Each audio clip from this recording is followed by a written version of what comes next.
All right, so good morning, everyone. We're so excited that you could join us today for the Minority Engineering Program FAFSA event. Our program was founded in 1974, so we are 50 years of celebrating outreach, recruitment, enrollment, retention, and graduation efforts here at Purdue. So those are our core metrics, and this is part of one of our recruitment programs. Algebra by seventh grade is an outreach program that we have that meets on Saturdays, 6 sessions a semester. We also have Promise, where we work with graduating seniors on their college admissions essays, and that's in conjunction with the Purdue Online Writing Lab. So we just had that in the fall. We also have preview, so that'll be coming up in the spring semester, where people with who've been admitted to Purdue can come for an overnight stay and decide, do I really see myself being at Purdue? You get to go on engineering lab tours, meet students, faculty, and staff. So it's a really fun 24 hours. We also have summer camps for students in grades 6 through 12, and need-based scholarships are available. We have a summer engineering workshop. This is for our middle school bunch, and this is 1 week, and it's residential. We also have preface for rising 10th and 11th graders. We have MITE, which is for our rising seniors. This is a 2-week program, 2-credit college simulation. I'm gonna go through this really fast, and you can go to our website as well to get more information. And we also have Engineering Academic Boot Camp. This is a summer bridge program for incoming first-year students, and take 9 credit hours, and you're on campus for 5 weeks. So this is definitely something you might want to think about if you're considering coming to Purdue, maybe do the summer bridge program. We also have our MEP Next Gen podcast that was just started this year. And I'll drop some of those links in the chat along with our YouTube channel. So you can go find out more about student perceptions about Purdue. It's a really great podcast, and they drop a new one every month. So follow them on YouTube. So then once you get here, we have academic support and resources. We have an Engineering 180 course. That's a 1 credit hour that meets in the fall on Fridays. You get to learn more about engineering, study habits, student success goals. We also have an academic success center, which has a tutoring, quiet space to study. We have networking reception, and there's a lot of affinity organizations here at Purdue. National Society of Black Engineers was founded here at Purdue, NSBE. There's a lot of different engineering societies that make Purdue feel smaller. And so we have MIA, SHIP, ACES, SASE, SWE, and yes, men can join the Society of Women Engineers. So that's a really good organization to be a part of. And then the Purdue Student Engineering Foundation, they offer a lot of scholarships once you get here. So PSEF is also a good organization to join. So that's just a very quick, and I'm over my 3-minute time of going over MEP programming. So please check the chat. I'm going to drop those links in there for MEP, and I will stop sharing and hand this over to Zachary Cullum from the Indiana Commission of Higher Education. All right, thank you. All right, good morning, everybody. I'm going to share my screen real quick. Let's see.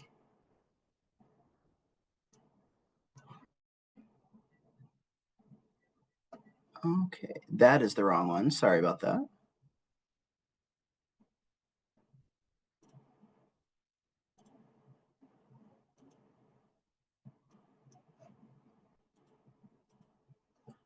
Okay, hopefully, can everybody see that? Yes. Think so. Okay, excellent. Well, want to introduce myself. My name is Zachary Cullum. I am the Assistant Director for K12 Outreach with the Indiana Commission for Higher Education. So we are the state-supported body that does all the state financial aid in Indiana. So if students are going 2-year, 4-year, public school, private school, we have opportunities for students to help get them an affordable education to get out into the workforce. So the first thing that I'm going to talk about a little bit today is our state financial aid programs, and then we're going to go right into the FAFSA. So it will be a very detailed overview of the FAFSA, where we're seeing like line by line, screen by screen of what students and contributors would put onto the FAFSA. And then at the end, we will have some questions and answer time. So hopefully we're able to get that information. If there's a question that we don't get answered, I would reach out to your outreach coordinator. And I have put that link to who the outreach coordinator is in your area. And we can definitely help you with your questions and help you get to the FAFSA. So regarding state financial aid, there are need-based awards and non-need-based awards. So need-based awards take into consideration the result of the FAFSA. So it used to Oh, be an expected family contribution, Zach, and now what's up? we need to change the presentation mode. Okay. Because right now it's like the screen and the slides. So I think Okay, I'm sorry. Let's see. most people would probably just like the slides. Yeah.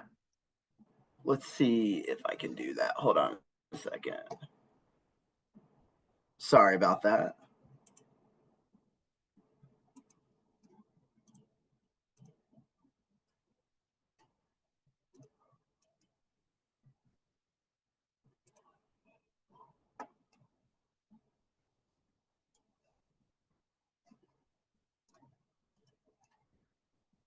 Okay, can everybody see that? Oh, sorry. Is that better?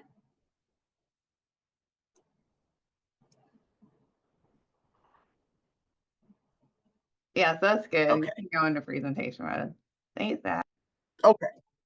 All right. So the need-based awards are what the result of the FAFSA will take into consideration. So if your students or if you applied for 21st Century Scholars, that is something that students had to enroll in 7th or 8th grade. So that is something that gives free tuition and mandatory fees at any of the state schools in Indiana. And at Zach, can you go yeah, back? Just hit the presentation and then you'll oh be, yeah. yeah, thank you. Okay, is that better? Yes, I think everybody will be happy now. Yes. Okay, all right. And I will just, Okay, so yeah, the 21st Century Scholars, it gives free tuition and mandatory fees at any of the state schools in Indiana. So that is something that students had to enroll in 7th or 8th grade. And there are steps that students would need to take. So 2.5 GPA, core 40 diploma, and then they will also need to file the FAFSA before our state financial aid deadline of April 15th.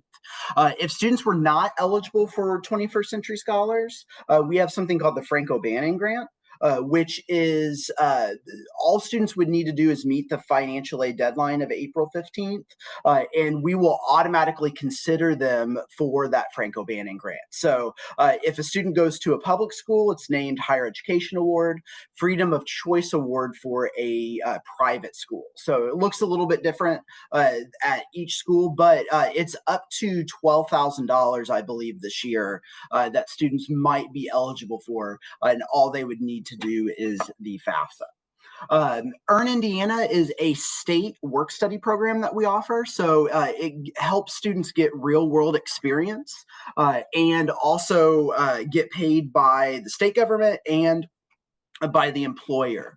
And then if students are independent on the FAFSA, we have something called the Adult Student Grant, which can students can earn up to $2,000 if they are going to school as an independent student. So those are some of the need-based awards, which again, we would take in consideration that student aid index that is given after the FAFSA, and we'll have a little bit more information about that.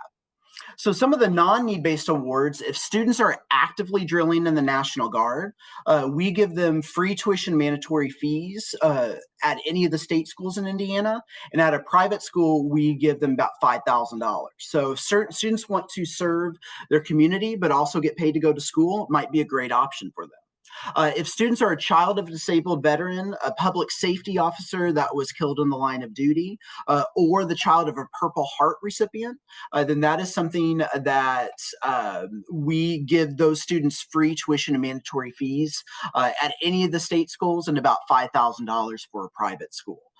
So that's something that students can take advantage of. If students are juniors but graduating, there's the Mitch Daniels Early Graduation Scholarship, which is an extra $4,000 that students can earn just by graduating a year early. So might be a good opportunity for students as well. We do have several different teaching scholarships, and the biggest one being the Next Generation Who's Your Educator Award, which gives students up to $40,000 for the 4 years that they're going to be going to school. And then we also have something called the Workforce Ready Grant, which is a free certification for the state of Indiana. And this is for any student. So the family could make $0 a year or $1 million a year and still be eligible for the same free certificate. It's a tuition free certificate. So there are 5 industries that students can get that certification in. And then if they want to roll that into an associate's or a bachelor's degree, there are opportunities for that. But it covers tuition and mandatory fees and select consumables, but it doesn't cover anything that a student would take with you at the end of the study. So that is just another pathway that students could use in the event that they are wanting to kind of go on and get that certificate. So I know the bulk of the presentation today is going to be over FAFSA. So if you have any questions about specific state financial aid, you can either put them in the chat or do that later, and then we can answer those questions for you. So the FAFSA preview presentation, this is put on by Federal Student Financial Aid. So the FAFSA is a federal financial aid form, but we also use that on the state level because we know it's hard enough to get the FAFSA completed. We don't want you to have to do 2 financial aid forms, essentially. So studentaid.gov is the website that students and families would go to, and this is what the landing page would look like when students go there. So for this year or for next fall, for students who graduate in 2025, the FAFSA that they need to fill out is the 25-26 FAFSA. The existing form last year, the 24-25, would be good for any student who is attending this spring or this summer. So that is something that we want to make sure that 25-26 FAFSA form is completed before April 15th, 2025. So that is the state financial aid deadline, April 15th. That is the same as tax day. So it's a good reminder for us who will be paying taxes that we need to get both of those forms completed. So one thing I do want to note, let's say that you get the FAFSA completed in December, but you make corrections after that April 15th deadline. There's no penalty on families or students for making corrections after that deadline, as long as the first FAFSA was completed before April 15th. So no need to worry about that anymore. So when students go in and click on start a new form, and I would encourage students to be the driver's seat or in the driver's seat and start the process. So a lot of times you can, as a parent, start the FAFSA for the student. I usually think it's better if the student goes ahead and logs in to their account and start the FAFSA, but you can do both. So when you put in your username and password, and we'll talk about the FSA ID here in a second, you have the option to start a FAFSA for the student, or have the option that you are the student starting the FAFSA. So, in my opinion, the hardest part of the FAFSA is doing the FSA ID, and that is the username and password that students and contributors will make in order to confirm to the federal government you are who you are. So that is usually the first part, and what I would encourage families to set up first, because this needs to be done 4 days before the student was actually going in and filing the FAFSA. So both the student and the contributor, which is the contributor is the parent, but they have renamed it contributor now. So if the family that is, or the parent that is filing the FAFSA, if the parent is married filing jointly, only one of the parents will need to have an FSA ID. But it's one student and one parent, or the student and at least one parent. If there is a situation where the parents are married but filing separate, then both parents would need to have an FSA ID. If it's that parents are not married but living together, then we would record both parents on the FAFSA. And I've got a helpful sheet that kind of showcases which contributors that students would use and what that filing status is. But it's always helpful just about 4 or 5 days before the FAFSA is going to get filled out, that the student and the parent go in and complete their FSA ID, because there is a verification process with the Social Security Administration that we can complete. And once that happens, what we're seeing is families are kind of sailing through the FAFSA. So the issues that we had last year are not showing up in mass like they were. So we're students are really getting through pretty quickly. So once they click, they're going to click create an FSA ID down there, kind of at the middle. And again, the student and the parent both would need to complete FSA ID. So they'll go in and click create account. Students and families would need to put the first name, middle initial, last name, date of birth, and then social security number. It's very important just to double check that social security number on the FSA ID. It is a bit of a pain to change, but it is something that's a little bit easier than it was last year. So it just never hurts to go in and just double check everything and make sure that the social security number is completed or is correct. So students would and families would pick a username. That username will be unique to the FAFSA process. So that is something that you'll want to make sure that to make sure that you write everything down. And that's the username and the email address and the password that students will create. So like I said, the parent and the student both would need to complete the FSA ID. So there will need to be different email addresses. You can use the same password, but there will need to be different email addresses because it will use two-factor authentication. So put the username, email address, password, and then hit continue. You will put the address, city, state, zip, and the mobile number if that's something that you're wanting to use for two-factor authentication. So the FSA ID will require two-factor authentication for a phone number and an email address if you put the phone number in this spot right here. So that is something, whatever you're wanting to do. If you don't want to put a phone number in there for two-factor authentication, you can just leave that blank. And then you can click here if you want to use your phone number for mobile account recovery. So if you click yes, it will require two-factor authentication. If not, then you can just click continue. You will do 4 challenge questions, and you can just make those up and make sure that you write those down. And so if you need to log back in, you can do that. Here is where you will do the mobile account recovery. So essentially what you'll do is you'll click on verify my mobile phone number, you will get a 6-digit code that's texted to you. You will type that code in, and then where it says not verified, it will go green.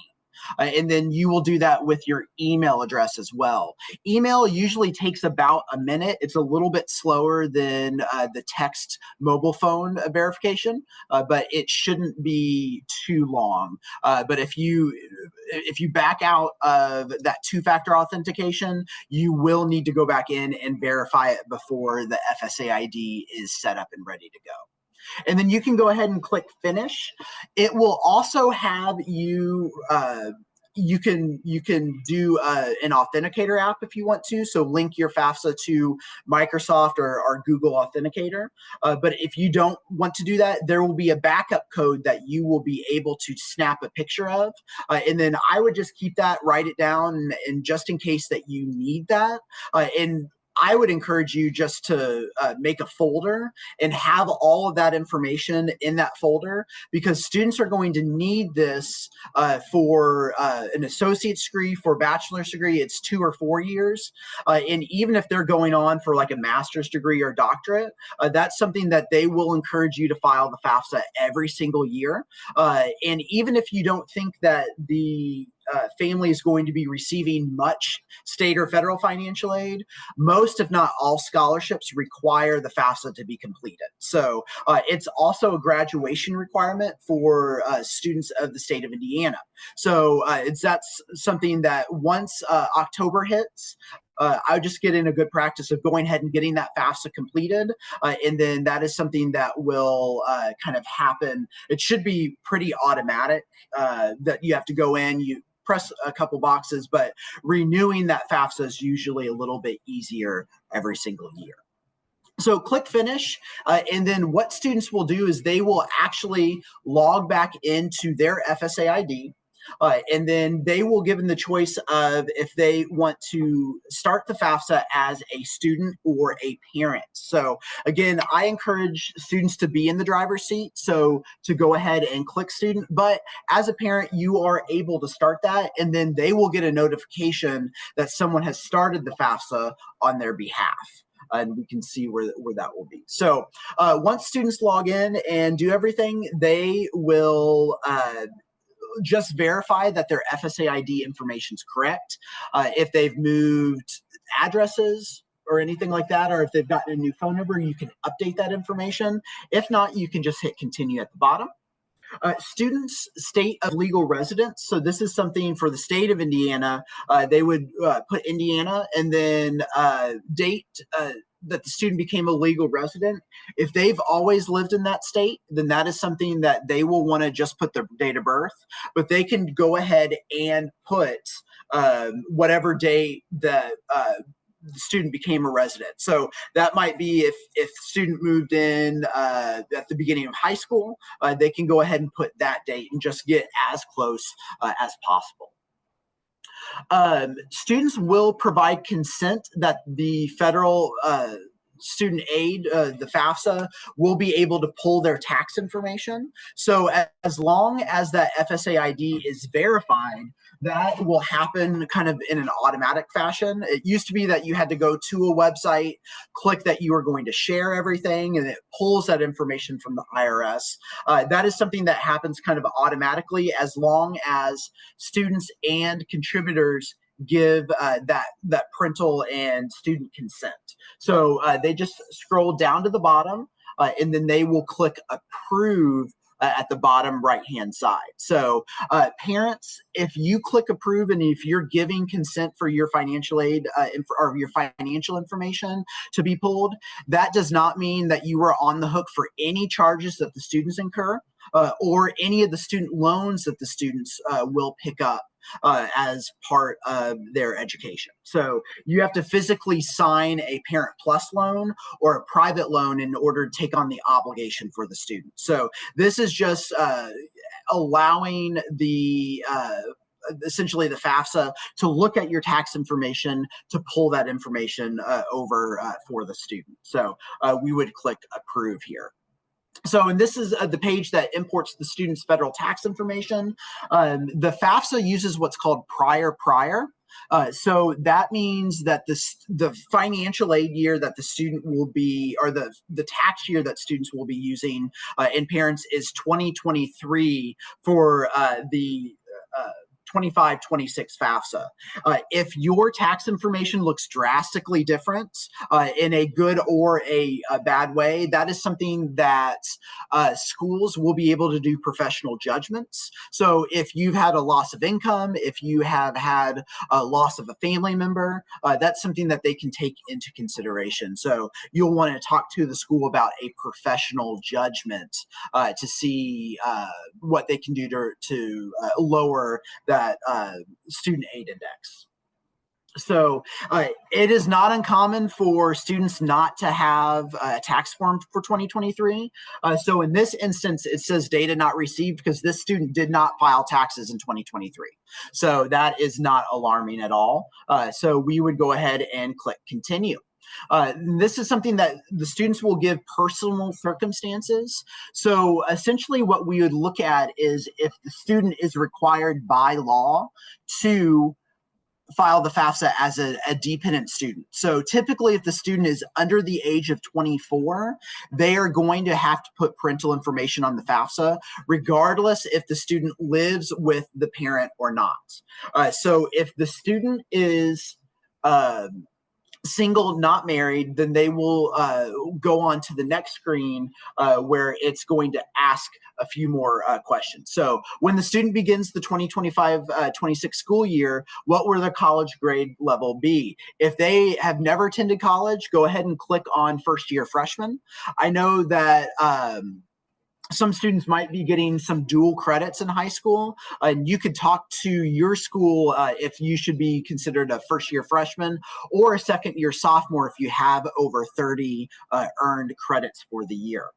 One thing that we do want to mention is down at the bottom, when a student begins the 25-26 school year, will they already have their first bachelor's degree?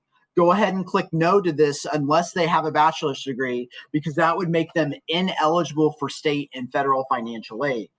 So the state and federal financial aid will pay up to the bachelor's degree level. If they're working on one, obviously they're going to put no here. So that is a common thing that happens with students, that they're like, oh, I'm going for a bachelor's degree. I'll go ahead and check yes. That's easy to fix, but it would make them ineligible for state and federal financial aid. So the student personal circumstances, essentially, if they cannot click yes to any of these, then that is something that they would need to put parental information on the FAFSA. So just a quick rundown: if the student is under the age of 24, if they are not serving in the military or a veteran of the armed forces, if they do not have any dependents, if they after the age of 12, if they were an orphan, ward of the court, in foster care, legal guardianship, or emancipated minor, but not for child support reasons, or if they are identified at risk of homeless or an unaccompanied minor. So those are the ways that students would be able to state that they're an independent student on the FAFSA, and that is especially after the age of 12.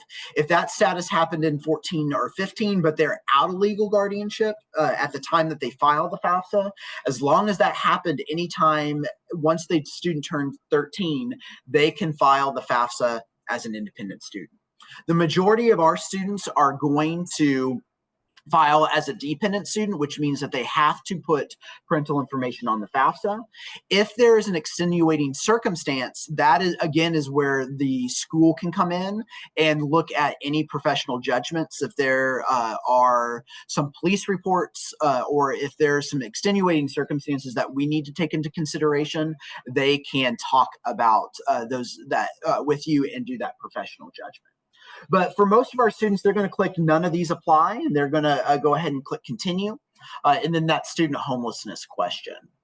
So it's going to ask if there's a unusual circumstance, which means that it is something that we need to take into consideration. And then the FAFSA will let students know if they have to file as a dependent or an independent student. And then down here at the bottom, it's going to ask if it's going to be an issue getting parents or contributors information. If so, you can click yes, but the student will only be eligible for unsubsidized loans, which incur interest the whole life of the loan. So it really is in the best interest for the family to give their financial information if they can. So most students will go ahead and click no to this. And then that way we'll be able to pull that information over. It's going to ask a little information about the student's parents. And this next screen is who is my parent or contributor when I fill out the FAFSA. So if your parents are, if everything, if your biological parents are married or cohabitating but not married, then you would use both parents on the FAFSA. And then if they're cohabitating but not married, then both parents would need that FSA ID. If parents are divorced, which is what happened in my situation when I was going through school, you would use the custodial parent or the parent that provides the most financial support for the student. That typically is the custodial parent. If that parent is remarried, you would also use step parent income, and then also the household size if there's any step children.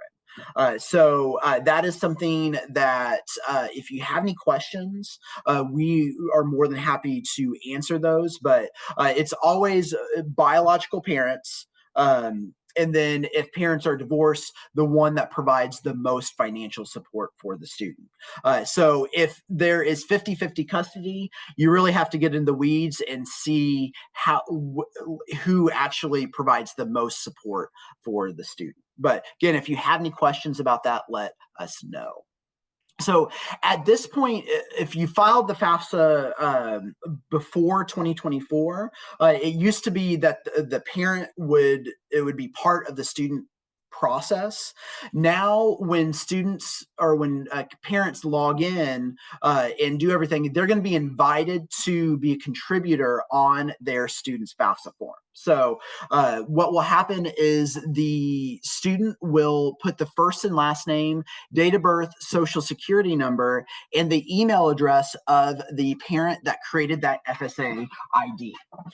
It is only, since we're only using the FSA ID for one parent, go ahead and just put that on the first parent, but not the second parent, because there's a place on the parent form where they will go ahead and put that information. So a lot of students have a lot of trouble. So just put on this screen, the parent that has created the FSA ID.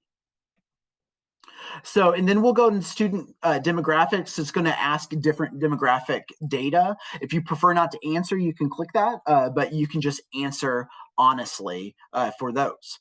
And then U.S. citizenship status, parent education status, and then student high school completion status. So if that's something that you do not want to fill out, you do not have to, but that is something that you can go ahead and disclose if you feel comfortable. Students will also put the high school that they graduated from. So in Indiana, any FAFSA that's completed by the Indiana student, we download that into a screen called Scholar Track. And that is something that if the student puts an Indiana college and they graduated from an Indiana high school, we will be able to pull that information. So students can search for their high school and then go ahead and put that information in, and they will ask you to confirm that as well. And then student will go ahead and put in their finance information. So if that's something that they have done the link to the IRS, a lot of this will happen automatically, but students can go ahead and fill that in manually if needed. So it'll talk about earned income from work, tax exempt interest. Most of the students won't really fill out that much because it's going to be ported over. The one thing that students will need to put in is the current total of cash savings and checking accounts. They probably won't need to worry about investments, real estate, businesses, or investment farms. But that's something that they can go ahead and fill that information in. If the student has a 529, that is a parent asset. So we'll put that on the parent portion. So don't necessarily put that on the student portion at this point. And then students will select what colleges they want their FAFSA to go to. So they can search by state, city, and school name. We encourage all students in the state of Indiana to put in Indiana school code, and each school has a 6-digit school code that will be tied to that institution. So that's something that students can search. Or for me, I just Google the school code for I'm here in Evansville, so University of Southern Indiana. What's the school code for that? And it should pop up right on the screen where you can type that in, or you can search by the school name, whichever one that you're wanting to do. You can put up to 20 schools. So if you think that there's a school that you want to go to, go ahead and put that information in. In order to receive a financial aid package from that school, you will need to also apply to that school. So just because you send your FAFSA doesn't mean that you're going to get a financial aid letter from them. So that's something that you'll want to make sure that you do. And then just make sure every school that you're wanting to go to is selected. And then at that point, you are almost completed with the student portion, which is great. So what we do is we encourage students, before you click continue to sign, just scroll through all those and make sure that everything's correct. Because it's not a problem to change things right at the screen. But if you submit, you're going to have to wait 3 days, and then you'll have to go back in and change that. So might as well just do a couple minutes of diligence, and then hopefully everything will be good. So the last portion that the student is going to sign or do is the signature page. So students will scroll down to the bottom, they'll click that checkbox, and they will click sign. So it is a lot easier than it used to be in the past. Last year was a very awful rollout because they did the first upgrades to the FAFSA form, I believe, in 17 years. So it is getting easier. Some of the errors that families are receiving are not happening as much. If you have any questions or you run into any issues, let us know, because that is something that we can help troubleshoot with. So at the end, it will say, hey, your contributor, the invite was sent. So what we will do is we will log back in to the FAFSA as the parent. And then that is something that you can go through the same information. We'll go over that in a second. One thing that you can do is once that invite is sent on that screen, the parent can log in to their FSA ID and start doing the FAFSA forms both at the same time. So that is something that you don't have to wait until the student officially submits the FAFSA to go in and do the parent portion. So again, parent will go ahead and log in, and you'll get a notification that, hey, your student wants you to, needs your help for the FAFSA form. You'll click accept invitation, and then it is going to go through essentially the same process. So parents will confirm their FSA ID information. They'll put any upgrades, updates, and then you will also provide your consent for your financial aid information be pulled from the IRS database. So if you filed taxes in 2023, then it should, again, pull that information over. If you have not filed taxes, or if that FSA ID has not been created or not gone through the verification process, essentially parents will be locked out at this point. So I would make sure that that FSA ID is completed 4 days beforehand. And then that way you don't have to be waiting for any updates from the FAFSA or the Social Security Administration. So you put current marital status, legal residence, and then you will get to the parent finances. So it will not be able to import some of these federal benefits like earned income credit, Medicaid, TANF, WIC, SSI, and things like that. So you can go ahead and put that information in and update it before you hit continue. If you didn't receive any of those benefits, you can just click none of those apply. And then if you filed a 2023 IRS form, and if you did a joint tax form with your spouse, if you did not, then that is something that your spouse will also need to create an FSA ID and be a contributor on your child's FAFSA. So the family size would just be anybody in the household. So it's going to default to what the taxes were as far as the dependents on your taxes. If that is different, so if your family's divorced and you switch off claiming a student every year, then you can go ahead and update that information as well. And then the number of students that are in college, parents, if you are in college right now, you will not include yourself in that calculations, only students that are part of that process. And then you will be able to update some information if needed.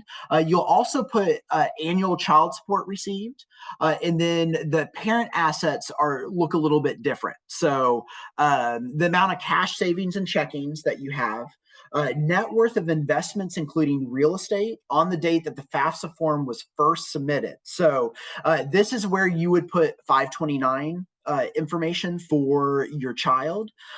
This does not include your primary home.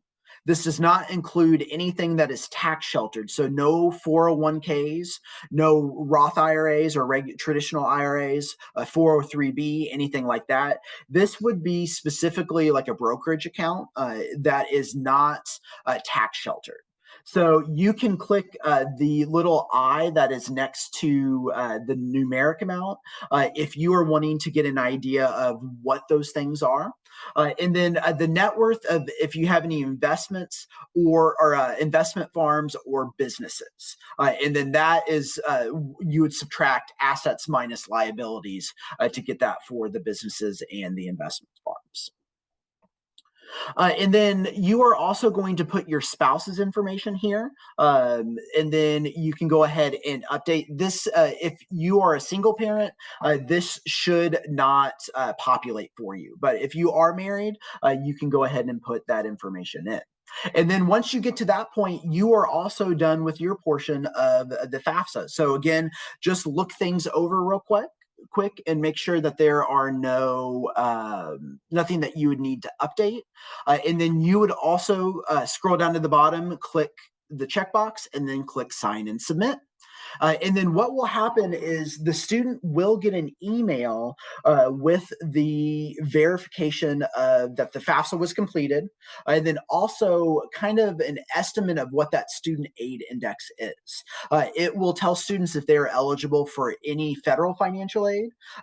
Students are automatically eligible for up to $5,500 worth of student loans. It will let you know what federal financial aid. And then once students start receiving financial aid packages from schools, that will show what the state financial aid is, and also if there's any need-based aid from that school, so any institutional aid.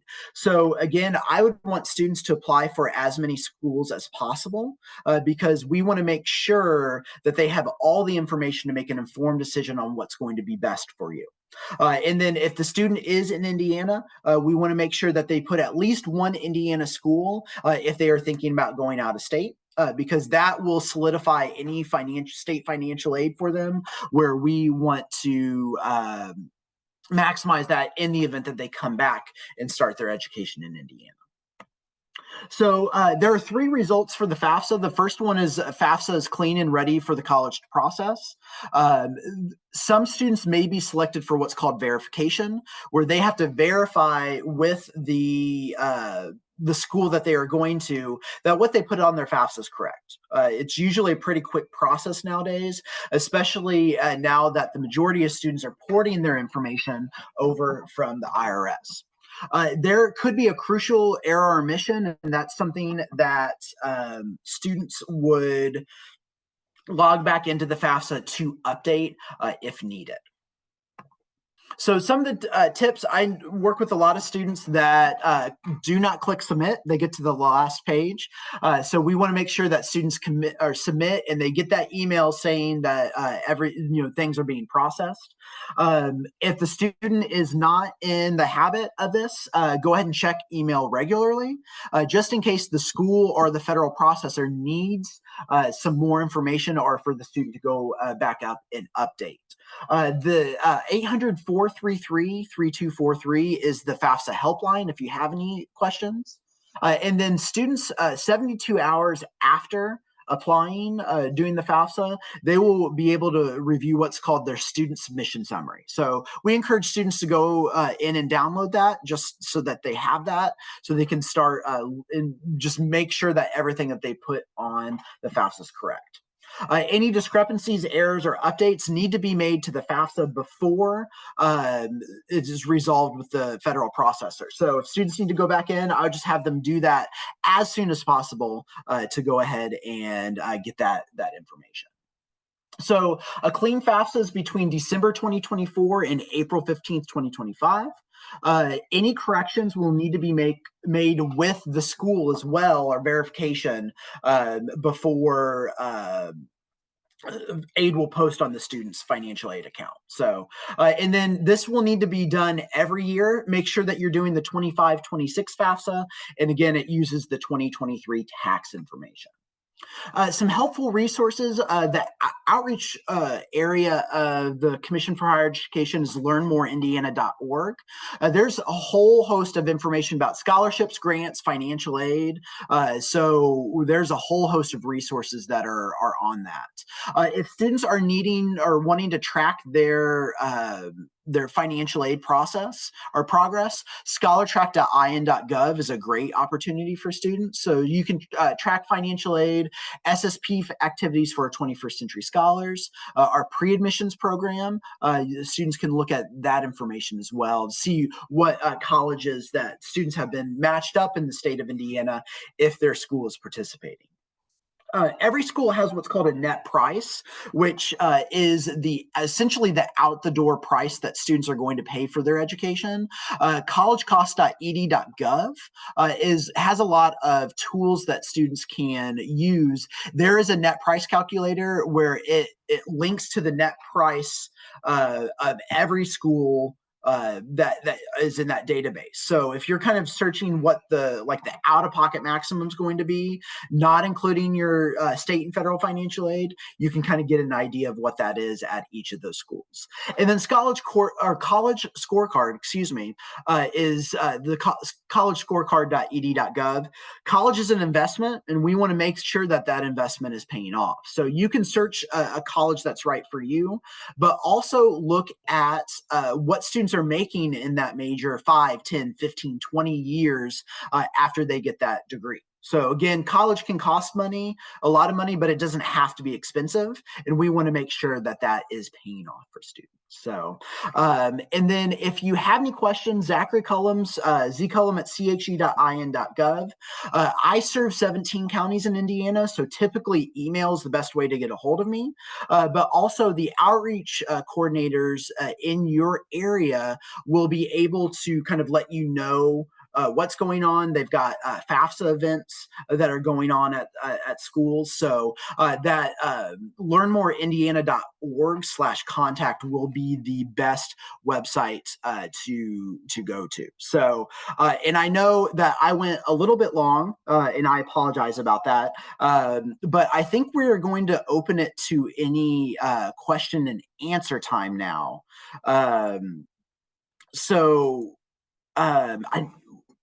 Yeah, Do you you just have want me a to go lot into of yeah, the chat.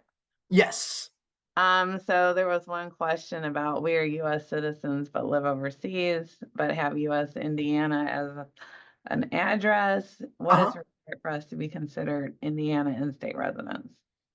So from the way that I understand is that in order to be an Indiana resident, the domicile would have to be within the United States. So what I would do is I would work with the college that you are that the student's going to go to see if that student can qualify for in-state tuition. But for there will be federal financial aid, but I do not believe that state financial aid would pay unless the student is physically residing in Indiana. Okay, we have a raised hand by Jean. You can, Uh-huh. I don't know if she's still there. I think. Okay, good morning, everyone. It's 1:50 a.m. here in Guam. Thank you for taking my question. I have a question. We tried filling up the application yesterday, the FAFSA, but it doesn't give me the option to key in the parents' assets. It's grayed out. So that means that the assets are probably being pulled from the IRS database. So that, or you're not required to answer that information. So if it's grayed out and you're not able to update it, then I would just go ahead and skip that question. So I can just go straight to signing and submitting the Yeah, application. yeah. I would just scroll down and click continue. And then it will get you to the next page. If that next page is to sign and submit, then I would go ahead and if it's not letting you fill anything out, then I would just go ahead and skip it. Thank And you. if there's anything that needs to be updated, that's something that you could work with the college to get that updated. Thank you, Zachary, because I have two girls at the same time, and I have twin girls, but I didn't sign for the other one, but it just automatically signed my name, and then the other one, I saved and hold on to it, and it says action required. So I'm just waiting, and then tried calling the 1-800 number, and they said they cannot view it until after like a week. So Okay. Yeah. Usually when it's submitted, you're locked out for 3 to 5 days. So that might be that kind of timeline in between both. So that is something that I would go ahead and try to log back in after that. And then you could also call the help desk once that time frame is done if you're not able to get that resolved. thank you, Zachary. You're welcome. Okay, we have a question from the chat. They created a FSA ID for their son 4 years ago. Uh-huh. Do we have to create another one for our daughter this year? So it should be the same FSA ID if you have multiple children and you've used the FSA ID before. So I would go on to the FSA ID and see if you're able to recover that. If not, you may need to call the help desk to either get your password reset or get that updated. But yeah, it should use the same FSA ID for any of your students. Okay, Mauricio has her hand raised, so you can unmute.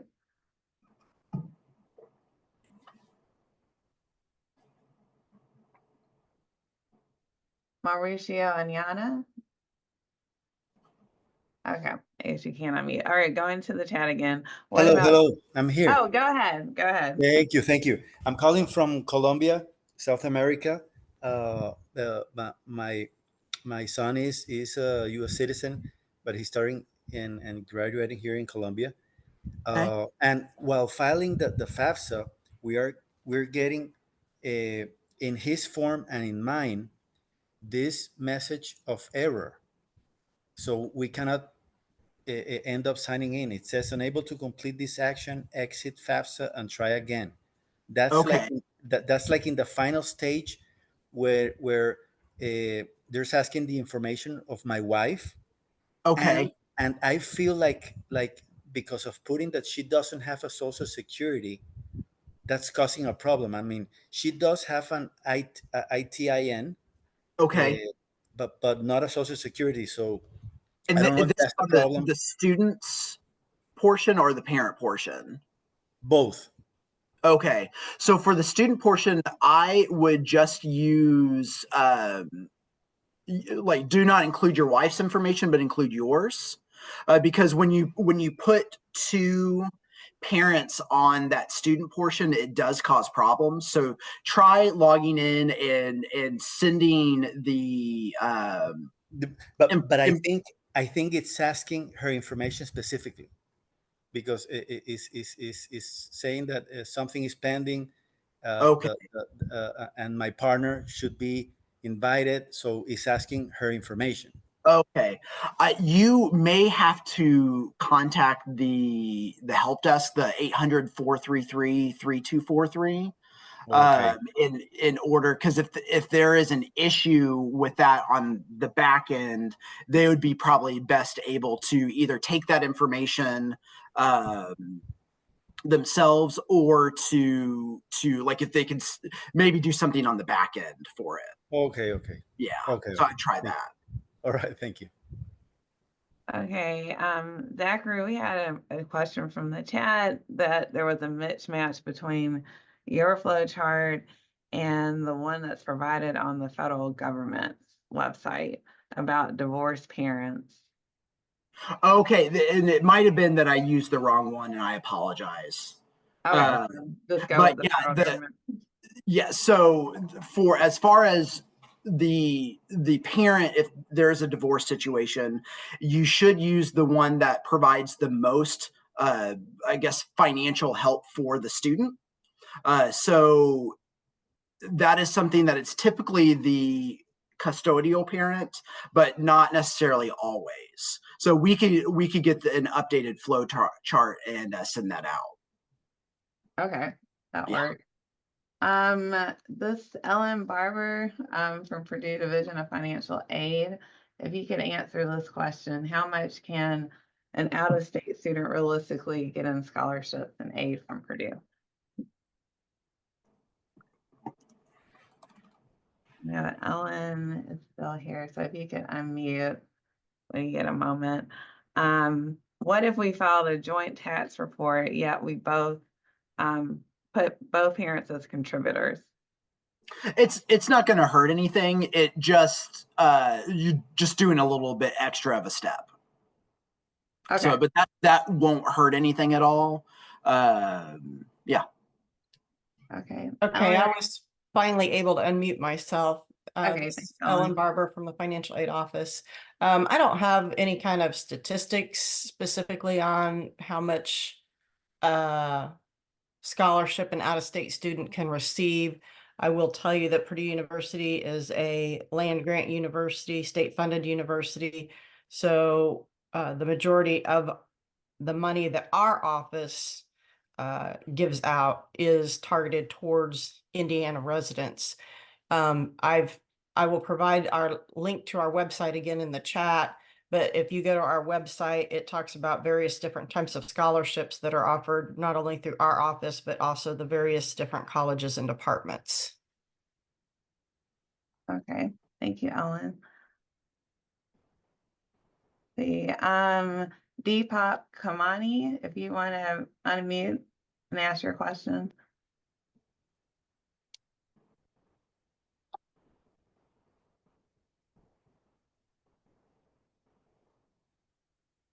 Okay, now I can unmute. Okay. It took me 5 times to do that. Okay.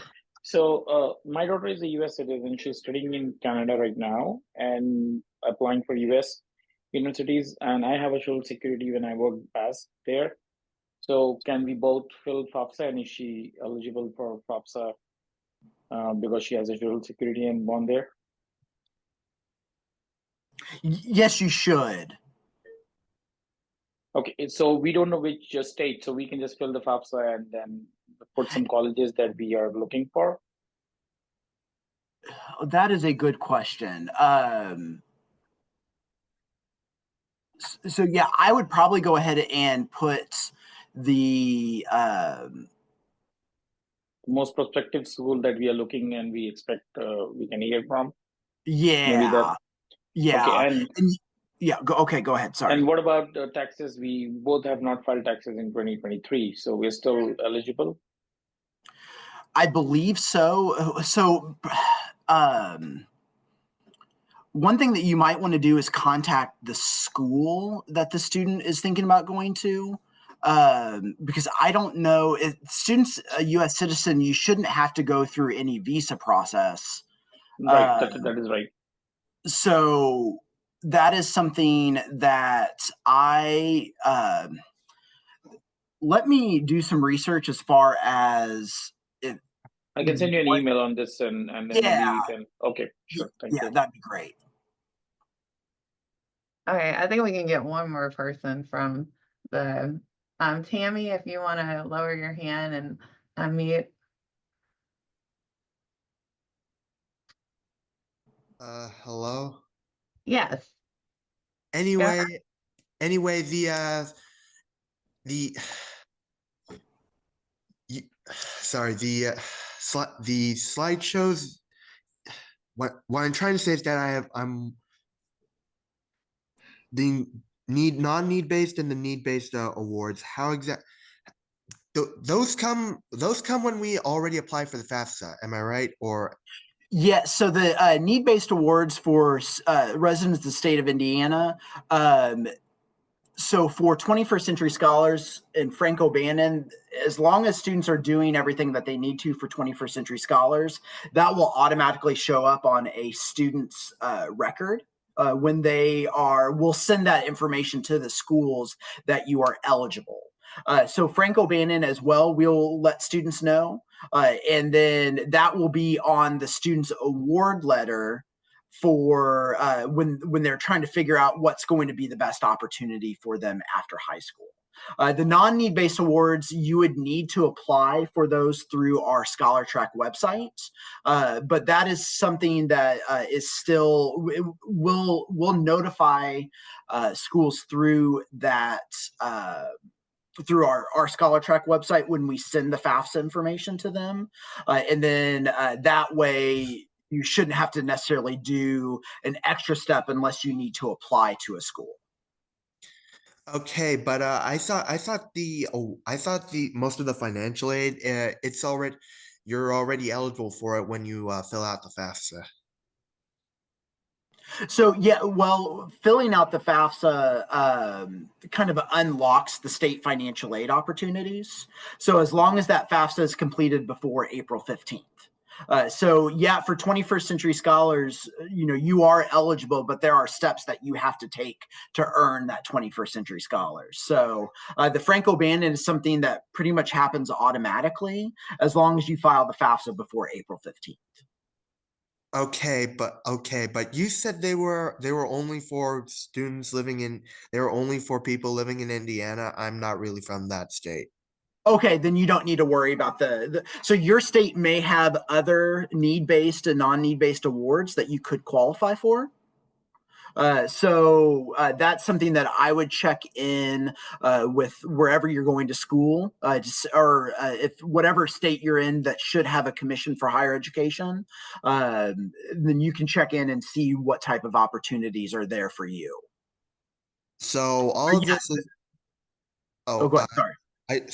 Okay.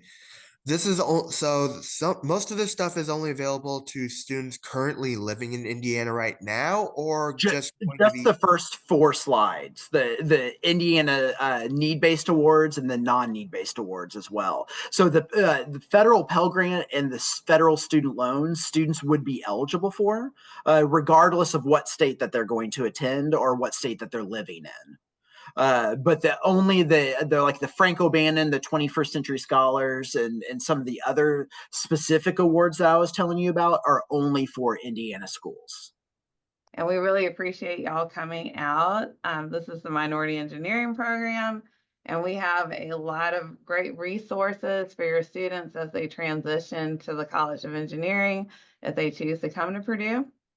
So please check out our website at purdue.edu/MEP.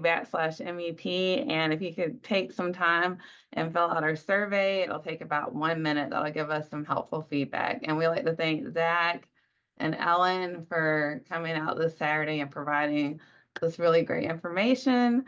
And again, my name is Renee Javert, and I'm the lead program manager for MEP. Thank you, everyone.